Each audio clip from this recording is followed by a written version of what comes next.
섬기는 것은 하나님께서 원하시는 아름다운 창조 질서 중에 하나입니다. 하나님은 우리 사람을 만드실 때 먼저 남자인 아담을 만드시고 다음에 여자인 하와를 만드셨습니다.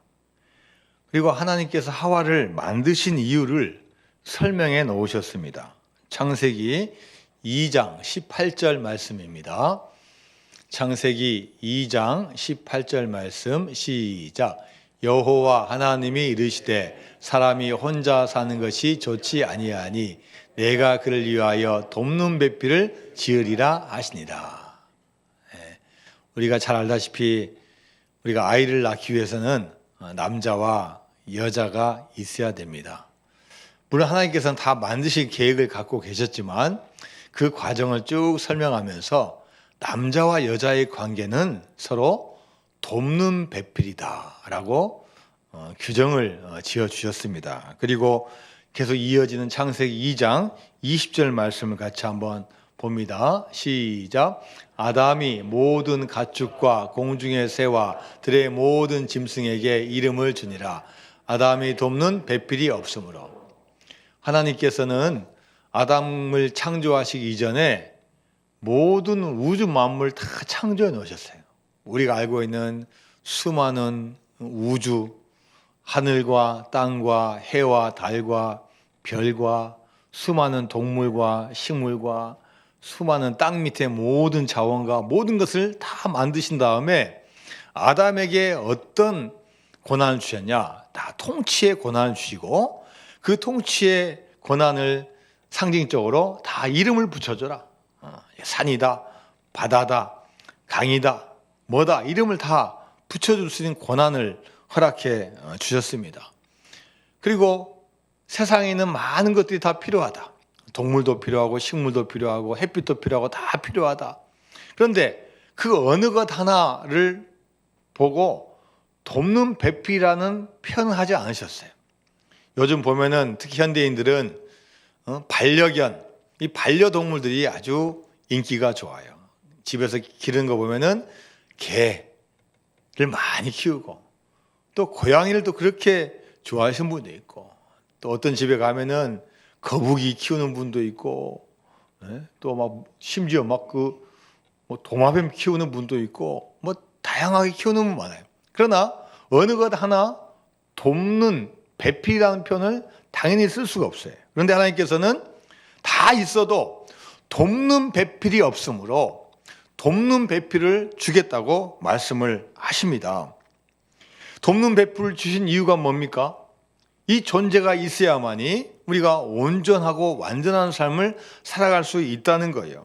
그래서 서로 돕고 서로 사랑하고 서로 무엇보다도 섬기는 삶을 살라고 우리에게 말씀하십니다. 예수님께서 이 땅에 오신 그 목적이 뭡니까? 바로 섬기시기 위해서 예수님은 이 땅에 오셨습니다. 병든 자를 고치신 이유도 병든 사람을 섬기기 위함입니다. 우리의 죄를 사하여 주신 것도 우리 죄 있는 인간을 섬기기 위해서 오신 거예요. 그분은 하나님과 본체이시지만 우리의 모든 문제를 해결하기 위해서 우리와 똑같은 몸을 가지고 이 땅에 오신 분입니다.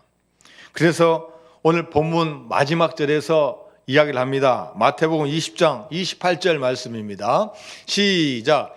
인자가 온 것은 섬김을 받으려 함이 아니라 도리어 섬기려 하고 자기 목숨을 많은 사람의 대속물로 주려 함이다. 주님께서 오신 것은 나는 하나님의 아들이다. 나는 만왕의 왕이다. 나는 메시아다. 다 경배하라. 다 내 밑에 있어라. 이런 메시지를 주시기 위해서 오신 게 아니라 그분은 하나님과 원래 동등한 분이지만 이 땅에 오셔서 오히려 우리 섬김을 통해서 하나님과의 관계를 회복시키려고 하나님 주신 그 사명을 감당하기 위해서 섬기러 이 땅에 오신 분이 바로 예수님이십니다. 이 땅에 오실 때 아기 예수로 오셨어요. 우리와 똑같은 부모님이 돌봐주지 않으면 죽을 수밖에 없는 연약한 존재로 오셨어요. 그것도 아주 비천한 마구간에서 태어나셨어요. 그리고 육신의 아버지의 직업은 목수였어요. 열심히 땀 흘려야 되고 열심히 일해야 되는, 먹고 사는 그 아버지가 직업이 목수였어요. 30년간 열심히 준비를 했습니다. 성경에서는 예수님의 30년간의 이 사적인 생활에 대해서 언급한 게 거의 없어요. 그래서 우리가 도대체 어느 학교를 다니셨는지 어떤 공부를 했는지 우리가 잘 알 수는 없지만 3년 반의 공생의 사역을 위해서 열심히 준비하신 거예요. 섬기기 위해서, 우리를 잘 섬기기 위해서 30년의 세월을 열심히 준비하신 분이에요. 그리고 십자가를 지심으로 고통을 당하시고 심지어 죽으셨습니다. 그 모든 것이 섬김의 과정이고 섬김의 순간들이었습니다. 예수님은 제자들과의 마지막 만찬에서 제자들의 발을 씻겨 주십니다. 여러분, 우리 문화에서는 윗사람이나 아랫사람이 발을 씻겨주는 이런 문화가 있지는 않아요. 아이들이 아직 철이 없으니까 자기만 못하니까 씻겨주진 하지만 그런 문화가 있는 거 아니에요. 그러나 당시 중동과 팔레스타인은 이게 당연한 문화예요. 그 모래바람, 밖에 있는 먼지, 들어오는 이 주인의 시간에 딱 맞추어서 종이, 하인이 기다리고 있다가 주인이 딱 들어오면은 이 대야에다 물을 떠가지고 주인님 오셨습니까? 하면서 주인의 발을 씻겨드리는 게 그 종의 모습이었어요. 그런데 예수님은 오히려 제자들에게 발을 씻겨주는 거예요. 주인이, 스승이 종이나 제자에게 씻겨주는 것은 그 당시 문화로는 상상을 할 수가 없는 거예요. 이건 아주 혁명적인 일이고 해서는 안 되는 문화예요. 근데 예수님께서 최후의 만찬에서 제자들의 발을 씻겨주시는 예식을 합니다. 이때 베드로가 이해되지 않습니다. 그래서 예수님에게 묻습니다. 자, 요한복음 13장 6절 말씀입니다. 시작. 시몬 베드로에게 이르시니 베드로가 이르되 주여 주께서 내 발을 씻으시니이까. 이건 베드로가요 몰라서 물어보는 게 아니야. 주님께서 나의 발을 씻으실까 씻지 않으실까, 이거 궁금해서 물어보는 게 아니라 너무나 당황스럽고 너무나 급작스러우니까 반문하는 거예요. 아니 주님, 세상에 어떻게 이런 일이 일어날 수 있습니까? 다른 사람이면 몰라도 어떻게 주님께서 우리의 발을 씻겨주십니까? 주님, 이러시면 안 됩니다라는 강한 거부의 말이에요. 이때 예수님께서 하신 말씀이 뭡니까? 자, 요한복음 13장 7절 말씀입니다. 시작. 예수께서 대답하여 이르시되 내가 하는 것을 내가 지금은 알지 못하나 이후에는 알리라.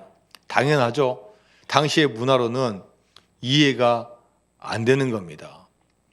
당연히 밑에 사람이 윗사람을 다 존대하고 발을 씻겨드리는 거지 윗사람이 아랫사람에게 하는 게 아니에요. 그리고 제자들은 실제로 예수님께서 아직 십자가에 못 박히지 않았기 때문에 말로만 들었지 그 고난과 그 부활의 체험을 알지 못하니까 머리로만 하는 피상적인 이런 생각을 가지고 있는 거예요. 야, 어떻게 이런 일이 일어날 수 있을까? 베드로는 이해가 안 되니까 예수님에게 다시 이야기합니다. 자, 요한복음 13장 8절 말씀입니다. 자, 위에는 첫 줄만 있습니다. 시작. 베드로가 이르되 내 발을 절대로 씻지 못하시리다. 베드로가 다시 이야기했어요. 주님, 다른 건 몰라도 주님 절대 안 됩니다라고 거부를 하고 있습니다. 그런 베드로와 제자들에게 예수님의 메시지는 분명합니다. 자, 오늘 본문의 마지막 구절 다시 한번 있습니다. 마태복음 20장 28절 말씀. 시작. 인자가 온 것은 섬김을 받으려 함이 아니라 도리어 섬기려 하고 자기 목숨을 많은 사람의 대속물로 주려 함이니라. 그렇습니다. 바로 이것이 예수님께서 이 땅에 오신 목적입니다. 지금 최후의 만찬과 십자가에 못 박히기 전에 모든 상황 가운데서는 이 섬김에 대해서 제자들이 잘 이해가 안 되는 거예요. 그런데 주님께서 십자가에 못 박히시고 죽으시고 부활하신 다음에 그때 깨달을 수 있었어요. 그래서 여러분 초대교회의 모습을 보면요, 정말로 예수님이 사셨던, 섬기셨던 그 모습대로 살고 있는 모습이에요. 자, 사도행전 2장 44절과 45절 말씀입니다. 시작. 믿는 사람이 다 함께 있어 모든 물건을 서로 통용하고 또 재산과 소유를 팔아 각 사람의 필요를 따라 나눠주며. 자, 예수님의 죽음과 부활을 경험하고 마가다락방에서 120명의 문도가 성령 충만을 받으니까 이제 주님의 그 마음을 알 수 있는 거예요. 성령님께서 예수님의 그 성김의 모습을 깨닫게 해주신 거예요. 야, 그렇지. 바로 이게 주님께서 우리에게 보여주는 삶이야. 그때부터 그들 가운데 진짜 성김의 모습이 보이는 거예요. 모이기에 힘쓰고 물건을 서로 물물 교환하고 통용하고 심지어 재산과 소유를 팔아서 필요하십니까? 하면서 나눠주는 이런 성령의 공동체를 이 초대교회가 이루어 갑니다. 유럽에는 노블레스 오블리주라는 이런 단어가 있습니다. 우리말로 해석하면은 귀족의 의무라는 단어입니다. 자, 태어나고 보니까 귀족으로 태어났어요. 태어나고 보니까 우리 아버지가 왕이에요. 어마어마한 특권을 누리고 상류계층으로 살아갑니다. 그런데 그들에게 필요하고 요구되는 것이 있어요. 자, 내가 이 사회에서 이렇게 특혜를 받고 상류층으로 태어났는데 그렇다면 내가 이 사회를 위해서 내가 뭘 할 수 있을까? 특히 신앙을 가진 분들에게는 더 그런 마음이 생기는 거예요. 하나님께서 나에게 이런 복을 주셨는데 내가 하나님을 위해서 이 사회와 이 민족을 위해서 내가 무엇을 할 수 있을까? 그래, 내가 책임을 다해야 되지. 세계적인 명문 학교인 이튼 칼리지라는 대학교 이 출신들은 대부분 다 귀족 출신들입니다. 학생들 90%가 다 귀족들이에요. 그런데 1차, 2차 세계대전이 일어났을 때 이 귀족 출신들이 이 전쟁에 참전을 했어요. 무려 몇 명이 전사했냐? 2,000명이 전사했어요. 그 학교 동문들이 무려 2,000명이나 전사했어요. 여러분, 그 이유가 뭐겠어요? 피할 수 있고 군대 안 갈 수 있어요. 얼마든지 방법이 있어요. 그런데 참전해서 전사했어요. 영국의 여왕 엘리자베스 2세의 차남인 앤드류 윈저도 전투 헬기 조종사로 포클랜드 전쟁에 참전했습니다.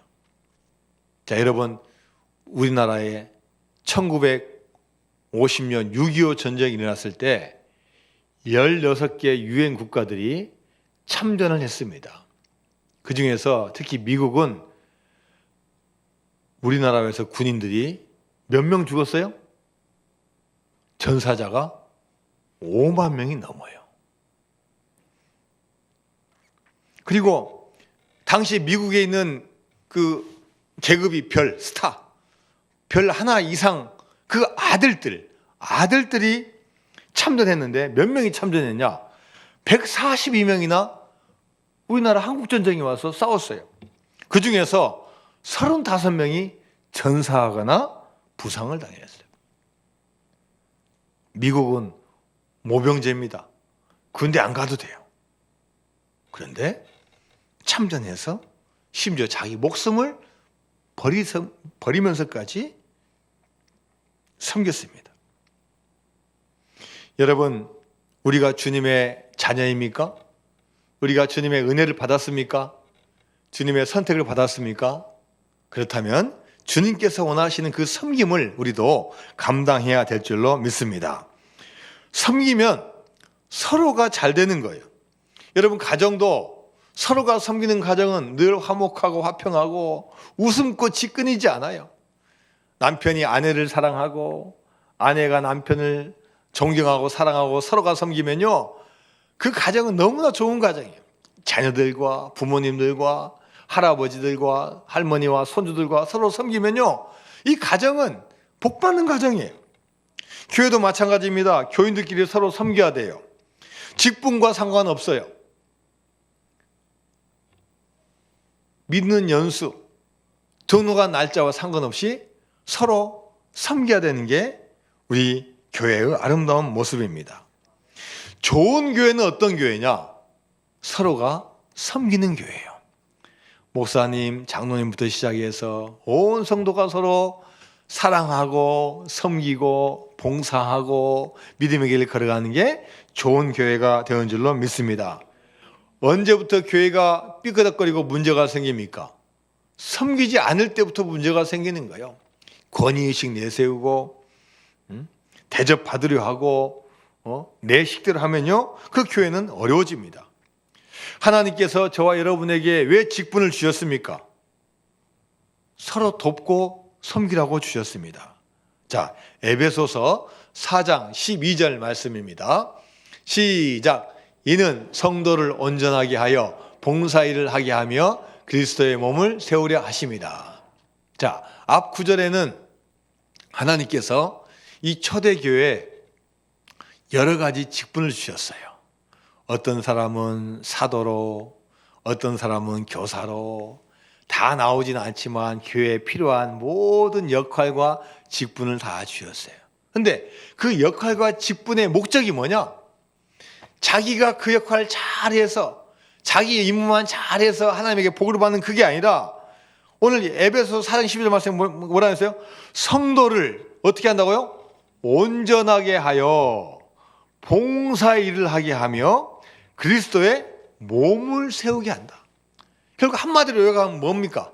섬김이에요, 섬김. 내가 교회를 잘 섬기고 옆에 분을 잘 섬기고 나의 주어진 일을 잘 사명을 감당하는 그 섬김을 했을 때 하나님께서 그 사람에게 복을 주신다는 거예요. 최홍준 목사님이 쓴 책이 있습니다. 이 책 제목이 너무나 좀 부담스러워서 그런데 책 제목이 뭐냐면요, 장로 걸림돌인가 디딤돌인가, 이게 책 제목이에요. 자, 한 자매 이야기가 나옵니다. 한 자매가 젊은 시절부터 믿음 생활을 열심히 했어요. 청년부에서도 열심히 하고 교회 봉사도 많이 했어요. 자, 이제 결혼할 남자를 만났는데 이 남자가 교회를 안 다녀. 너무나 사랑하니까 결혼을 했어요. 자, 당신 우리 교회 같이 가자. 그래, 한번 가볼까? 말만 해놓고 한 번도 안 가요. 분명히 자기가 알기로는 젊은 시절에 교회를 분명히 다닌 적이 있는데, 그것도 아주 몇 년간 다닌 적이 있는데 교회를 같이 안 가는 거예요. 그래서 교회 이제 부흥회 할 때가 와가지고 남편에게 부탁을 합니다. 여보, 이번에 딱 한 번만 가자. 딱 하루만 가자. 그러고도 당신이 가기 싫다면 내가 절대로 앞으로 교회 가자 말 안 할 테니까 이번에 딱 한 번만 가자. 응? 남편이 이 말 듣고, 그래, 딱 한 번만이다. 딴소리 없기야? 자, 그리고 이 두 사람이 오랜만에 처음으로 손잡고 교회 부흥회에 갔습니다. 부흥회가 끝나고 돌아온 남편이 이 아내에게 뭐라고 했을까요? 이제 됐지? 한 번 갔다 왔으니까 앞으로는 절대 이제 말하기 없기야? 딱 하고 마음은 탁 닫았어요. 몇 주 후에 이 남편에게 전화가 한 통 왔습니다. 여보세요? 예, 여보세요. 저는 어느 교회 장로 누구누구입니다. 아, 그때 한번 갔던 그 교회요. 우리 아내가 다닌 교회요. 예, 장로입니다. 그런데 이분은 장로님 전화가 반갑지가 않아요. 그래서 대충 얼버무리면서 전화 끊어버렸어요. 또 한 주 지나니까 또 전화가 와요. 장로님 목소리가 부드럽고 친절하고 상냥하고 차마 정말 이 전화를 끊기가 좀 그래요. 그래서 자, 들어주다 보니까 이제 통화가 이제 길어지는 거예요. 우리 교회에 한번 나와보세요. 제가 기다리고 있을 테니까 한번 나와보세요. 드디어 몇 달 만에 다시 그 교회에 나왔어요. 나오니까 이 장로님이 아예 현관 앞에서 딱 기다리고 있어요. 오셨습니까? 악수하고, 자, 제가 교회 구경시켜 드릴게요. 여기가 전번에 오셨던 여기 본당입니다. 여기가 교육관입니다. 여기가 식당입니다. 다 소개시켜주는 거야. 그리고 또 예배 같이 드리면서 옆에서 기도도 같이 하고 손도 꽉 잡아주고 찬송도 불러주고 또 무엇보다도 또 맛있는 것도 사주고 식사 대접도 하고 선물까지 주니까 이분이요 서서히 마음은 열린 거예요. 집에 돌아왔습니다. 아내에게 이야기합니다. 당신 내가 그동안 교회 왜 안 나간지 알아?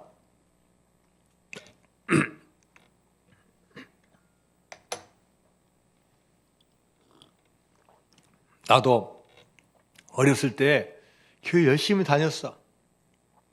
그런데 그때 한 장로님이 얼마나 권위적이고 얼마나 문제를 일으킨지 나 그 장로님이 꼴 보기 싫어서 나 교회 안 나갔어.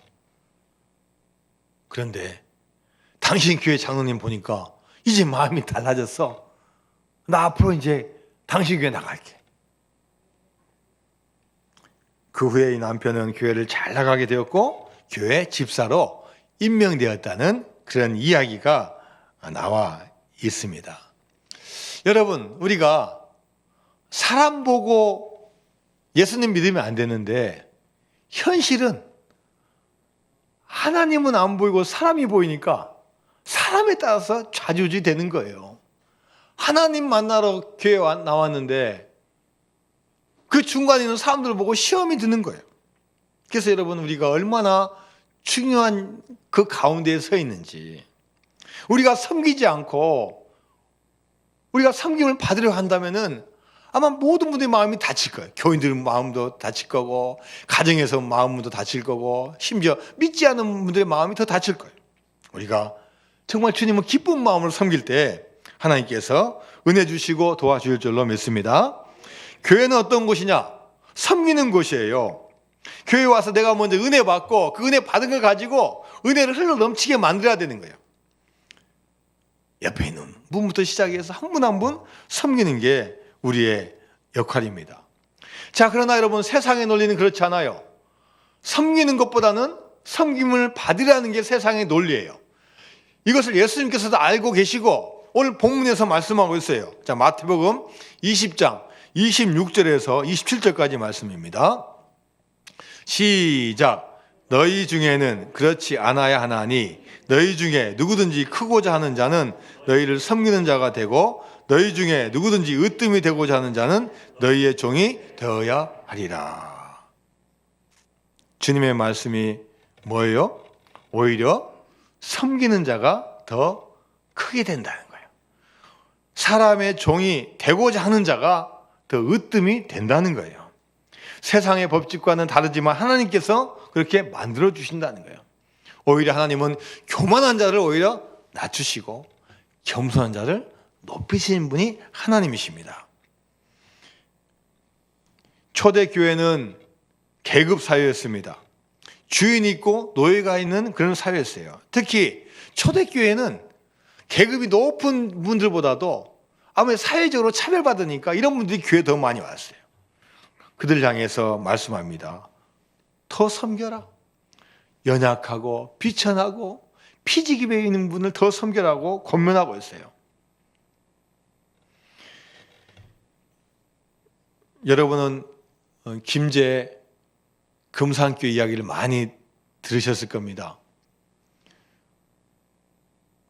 두 사람 이야기는 우리 한국 교회뿐만 아니라 세계 교회사에서 너무나 아름답게 내려오는 이야기입니다. 조덕삼이라는 양반집에 테이트 선교사님이 와서 복음을 전하는데 이분이 복음을 받아들였어요. 그래서 예배 쳐서도 자기 집을 사용하게 하고 자기의 가족들, 종들, 머슴들까지 다 교회 나오게 합니다. 막 교회가 부흥되기 시작하니까 이제 장로님을 선출하는데 자기가 뽑힌 게 아니라 오히려 머슴인 이자익 씨가 장로님이 되는 거예요. 자, 자기가 주인이에요. 또 자기 집을 예배 처소로 또 제공을 했어요. 그 지역에서는 조덕삼 하면은 최고의 유지고 최고의 갑부예요. 그 순간 온갖 체면이 다 구겨진 거예요. 그런데 이 순간에 이분이 순종을 하고 늘 그 다음에 또 이야기하는 이야기였어요. 여러분, 우리 이자익 장로님은 우리 집에 오면 머슴입니다. 그러나 교회에서 하나님께서 귀한 직분을 주셨습니다. 인격적으로도 훌륭하고 하나님의 일을 잘하니까 우리 모든 성도들의 선택을 받아서 장로님이 되었습니다. 우리 장로님 도와서 열심히 믿음 생활을 해야 됩니다. 그래서 이 장로님을 신학교에 보내고 또 다시 그 교회에 모셔와서 목사님으로 섬기고 끝까지 섬기는 거예요. 자, 이렇게 잘 섬기니까 두 분이 다 잘 되는 거예요. 한 분은 교단의 총회장이 되고 그것도 3번씩이나 총회장 하면서 한국교회를 섬기고 또 이 조덕삼 씨는 나중에 또 장로님이 되고 그 자손들이 막 복을 받았어요. 그 자손 중에 조세영 국회의원도 나오고 사업가도 나오고 수많은 훌륭한 분들이 나오는 거예요. 섬기니까 하나님께서 은혜 주시고 복을 주신 줄로 믿습니다. 섬겨서 망한 사람 없습니다. 물질과 재능과 시간을 가지고 섬기면 하나님께서 반드시 그 사람을 기억하여 주시고 복의 복을 더하여 주실 줄로 믿습니다. 섬기는 인생과 섬기지 않은 인생의 차이가 뭐냐? 섬기지 않은 인생도 괜찮은 인생이에요. 그러나 꼭 표현한다 그러면 그럭저럭한 인생이에요. 그러나 여러분, 섬기는 인생은요 반드시 빛이 나게 돼 있어요. 야, 섬길 수 없는 가운데 섬기신 분이야. 우리 모두 다 더 많은 거 얻으려고 더 많은 지름길 가려고 했는데 이분은 끝까지 섬기셨어. 이분의 삶은 하늘의 별과 같이 빛나게 하나님께서 해주신다는 거예요. 섬기하는데 사탄은 계속해서 우리를 유혹합니다. 야, 너도 좀 섬김을 받는 그 위치에 한번 서봐라. 아담과 하와에게 이야기합니다. 너도 선악과를 따먹으면은 너도 하나님처럼 눈이 밝아질 수 있다. 다른 사람이 어떻든 간에 너 혼자만 성공하면 된다라고 우리에게 이야기하는 거예요. 그래서 예수님도 오늘 본문에서 제자들에게 말씀하십니다. 자, 마태복음 20장 25절 말씀입니다. 시작. 예수께서 제자들을 불러다가 이르시되 이방인의 집권자들이 그들을 임으로 주관하고 그 고관들이 그들에게 권세를 부리는 줄을 너희가 알거니와. 여러분, 이 세상은요 이방의 고관들, 높은 사람들이 마음대로 하려고 하고 집권자들이 권세를 부리는 이 세상이라는 거예요. 이럴 때 이 세상의 풍파 따라가지 말고 섬김을 감당하라고 우리에게 말씀하십니다. 서울 여러분 합정동에 가면은 무슨 묘가 있어요? 선교사님들이 묻혀 있는 묘가 있어요. 그 장소가 어디입니까? 양화진이라는 데요. 양화진. 여러분 양화진에 가보면은 수백 명의 선교사님들이 묻혀 있고 특별히 이 갓난 아이들의 이 무덤도 몇 식구가 있어요. 100년 전에 못 살고 힘들고 알려지지 않은 이 조선 땅에 와서 선교하다가 전염병에 죽고 아이는 태어나자마자 몇 살 살지도 못하고 죽고 또 사역해서 또 나이 들어서 돌아가신 분도 있고 수많은 선교사님들의 묘가 있습니다. 여러분, 그분들이 무엇 때문에 이 조선 땅에 왔습니까? 어떤 명예를 얻기 위해서 왔습니까? 아니면 그 나라에서는 너무나 잘하니까 거기 있으면 이름을 빛내지 못할 것 같으니까 차라리 후진국 가서 한번 이름을 내보자고 왔겠습니까? 그렇지 않습니다. 섬기러 오셨어요. 하나님의 사랑을 가지고 선교하며 살려고 섬기러 오신 분들이에요. 그분들 때문에 우리가 이렇게 믿을 수 있고 교회가 세워지고 믿음의 선조들을 우리가 만날 수가 있게 된 거예요. 옷장 안에 있는 옷걸이의 역할이 뭡니까? 말 그대로 옷걸이는 옷을 걸라고 만들어진 도구예요. 그러면 그 옷걸이에는 화려하고 좋은 옷도 걸릴 수도 있고 초라하고 값이 싼 옷이 걸릴 수도 있어요. 옷걸이는 어떤 옷이 걸리든 간에 자기의 걸린 것에 대한 그 사명만 감당하면 돼요. 화려하고 비싼 옷 걸렸다고 이야 내가 세계 최고다라고 자랑할 필요도 없고, 좀 초라하고 더럽고 싼 옷이 걸렸다고 아이고 나는 인생이 비참하다고 이렇게 절망할 필요도 없어요. 여러분, 마찬가지로 우리 교인은 하나님께서 이 땅에 딱 주어주셨을 때 이 교인은 화려한 것도 있을 수도 있고 성공할 수도 있고 때로는 비천에 처할 수도 있고 고난당할 수도 있지만, 우리가 그 길에 주어진 주님의 사명만 있다면 우리는 두려울 게 없어요. 왜요? 하나님께서 주신 인생이고 거두어 가실 분도 하나님이시기 때문에 우리의 사명만 끝까지 감당하면 주님께서 은혜 베풀어 줄 줄로 믿습니다. 섬김은 축복입니다. 여러분, 아무나 섬기시는 게 아니에요. 여러분, 섬기려고 한 마음 먹어보세요. 그게 마음대로 되는지. 마음은 먹어도요, 이게 이 마음이 행동으로 옮겨진 게 얼마나 어려운지 몰라요. 이 물질 하나 쓰는 거, 자기 몸을 드리는 거, 시간 드리는 거요, 이거 쉬운 일이 절대 아니에요. 하나님께서 섬길 마음과 여건과 환경과 물질과 건강 주시지 않으면요, 할 수 없는 거예요. 그래서 어떤 분이 축복받은 분이냐? 섬기는 분이 축복받은 사람이에요. 할렐루야. 섬김은요, 다 받을 수 있습니다. 다 받을 수 있어요. 생명 있는 한 다 받을 수 있어요. 그러나 섬김은 아무나 하는 게 아니에요. 건강도 있어야 되고 믿음도 있어야 되고 물질도 있어야 되고 여러 가지가 갖춰져야 돼요. 그래서 여러분, 섬김을 받는 것보다도 섬기는 게 축복인 줄로 믿습니다. 그래서 우리는 기도할 때 주여 섬기는 자가 되게 해주세요. 내가 주님께서 부르셔서 천국 가는 그 순간까지 섬기는 자가 되게 해주세요. 섬김의 축복이 여러분 가운데 임할 줄로 믿습니다. 교회는 비즈니스로가 아니라 미션이에요. 미션. 교회는 비즈니스, 사업으로 가는 게 아니라 운영으로 가는 게 아니라 사명으로 가는 거예요. 그 교회가 큰 교회든 작은 교회든 건물이 있든 없든 지역이 어디든 그 상관없이 교회는 하나님께 주신 그 사명감을 가지고 나가는 거예요. 저와 여러분에게 귀한 사명 주신 게 감사하고, 무엇보다도 이 코로나로 어려운 시기에 우리가 믿음을 지키고 예배할 수 있는 이 자체가 하나님의 놀라운 은혜이자 축복이 되는 줄로 믿습니다. 자, 마지막으로 오늘 마태복음 20장 28절 말씀 같이 읽습니다. 시작. 인자가 온 것은 섬김을 받으려 함이 아니라 도리어 섬기려 하고 자기의 목숨을 많은 사람의 대성물로 주려 함이니라. 할렐루야. 주님께서 섬김의 길을 가셨습니다.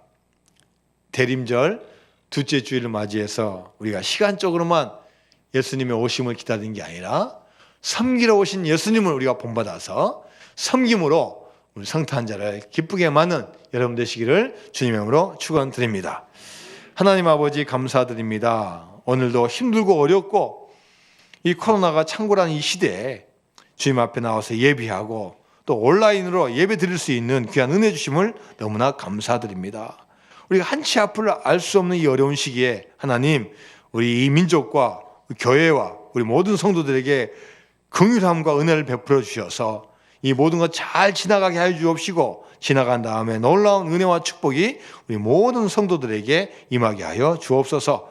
예수님의 이름으로 기도드리옵나이다. 아멘.